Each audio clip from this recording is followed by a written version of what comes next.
大家好，我是对对，今天我们来做圣诞节最常见的美味姜饼吧。不管是用来吃或者是用来装饰，都特别有圣诞气氛。今天我们还会做一个简单的装饰糖霜，记得看到最后哦。那我们就开始吧。100毫升的糖和75毫升的黑糖浆倒入锅中混合，黑糖浆也可以用糖蜜来代替，也就是蔗糖生产过程中的一种副产品。姜饼的黄褐色主要就是来源于这里。有了甜味，接下来就是姜饼标志性的香辛料了。香辛料的具体用量和配比都不是特别的严格，可以完全根据你的喜好来。最基础的几款就是我今天用的这几味：磨成粉的小豆蔻、姜粉、丁香各1小勺，再来1汤匙肉桂粉。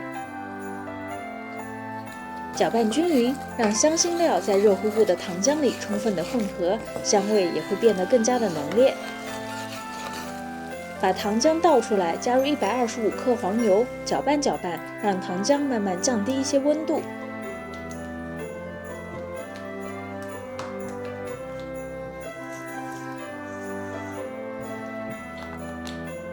这个时候来准备些面粉。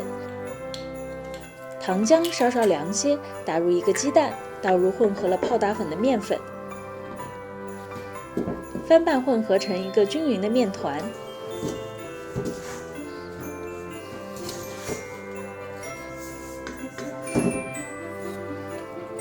面团用保鲜膜包好，在冰箱里凉透醒面4个小时以上。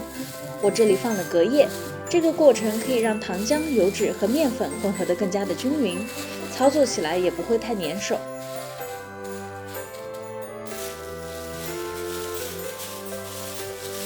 冰箱里拿出来的面团要是太硬，可以放在室温下回一回温，切成2半比较好操作些。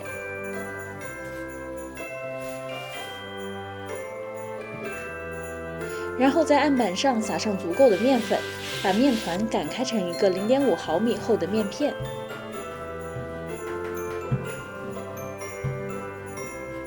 可以用你任何喜欢的模具来压制饼干，模具事先蘸面粉可以有效的防粘。切完的边角料可以继续揉成一个面团，一次往复，只是面团用尽就好。我今天给出的用料可以做大概50个小姜饼。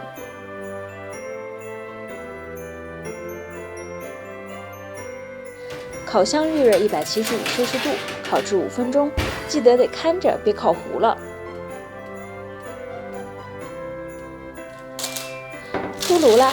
姜饼刚出炉的时候还有一点点软，放凉以后就会自然的变硬，变得更加酥脆。自家做的姜饼香味浓郁，空口吃就非常好吃了。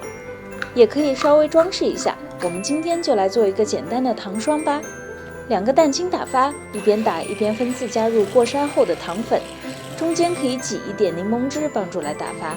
糖霜的稀稠程度可以靠糖粉的多少来调节，等打发到这样细腻有纹路的样子就差不多了。用裱花袋按照自己的喜好装饰就可以了。我一向手残，装饰成这个鬼样子已经是尽力了，不过不影响好吃就对了。谢谢观看，请你点赞关注，一键3连。我是对对，我们下期再见。